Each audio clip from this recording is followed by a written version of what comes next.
বাইদেউসকল পেঞ্চনাৰ আকৌ শুনিব পেঞ্চনাৰ লগতে ফেমিলি পেঞ্চনাৰ লগতে কৰ্মচাৰীসকলৰ দৰমহা বৃদ্ধি সন্দৰ্ভত মানে পেঞ্চন বৃদ্ধি সন্দৰ্ভত এক বিশেষ সেইডোখৰ প্ৰকাশ পাইছে।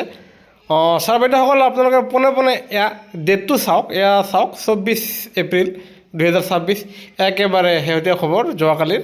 আমাৰ ভিডিঅ'টো প্ৰস্তুত কৰাত অলপ সময় লাগিলে আৰু আমি ডাইৰেক্ট আপোনালোক বিষয়বস্তু দেখুৱাইছোঁ। ইয়াৰ ছাবজেক্টটো চাব, য'ত লিখা আছে ইয়াত চাব release of an additional instalment of DNS relief DR to central government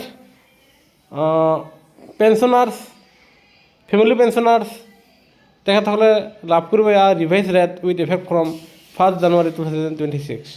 তাৰমানে যি পেঞ্চনাৰ আছে আৰু ফেমিলি পেঞ্চনাৰসকলে 1 জানুৱাৰীৰ পৰা কাৰ্যকৰী হোৱাকৈ আপোনালোকে ইয়াৰ 58% ঠাইত এয়া 60% মূৰগীয়া বানচ যোৱা 1 জানুৱাৰী 2026 তাৰিখৰ পৰা লাভ কৰিব।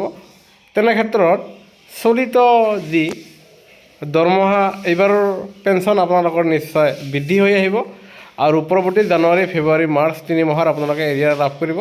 আনহাতে যদিহে এইবাৰৰ পেঞ্চন বৃদ্ধি নহয় তেনেহ'লে অহা মাহত মে' মাহৰ পেঞ্চন বৃদ্ধি হ'ব 2%।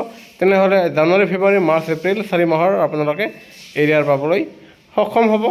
আনহাতে অসম চৰকাৰৰ যি পেঞ্চনাৰসকল আছে ফেমিলি পেঞ্চনাৰ আছে, আনহাতে কৰ্মচাৰীসকল আছে, যিহেতু অসমত নিৰ্বাচনৰ কাৰণে বৰ্তমান সময়ত কোড অফ কণ্ডাক্ট চলি আছে, তেনে ক্ষেত্ৰত নিৰ্বাচনৰ ৰিজাল্টৰ পিছত মাননীয় মুখ্যমন্ত্ৰী মহোদয়ে অসমৰ কৰ্মচাৰী পেঞ্চনাৰসকলৰ কাৰণে 2% মূৰগীয়া বানচ বৃদ্ধি কৰিব। তেনে ক্ষেত্ৰত মে' মাহৰ দৰমহা আৰু পেঞ্চন আপোনালোকৰ বৃদ্ধি হ'ব আৰু আপোনালোকে 4 মাহৰ এৰিয়াৰ পাবলৈ সক্ষম হ'ব। আৰু সেয়েহে আপোনালোকৰ প্ৰতিটো শেহতীয়া খবৰ সকলো ত্যাগত পাবলৈ আমাৰ চেনেলটো নিশ্চয় ছাবস্ক্ৰাইব কৰিবলৈ নাপাহৰিব। ধন্যবাদ।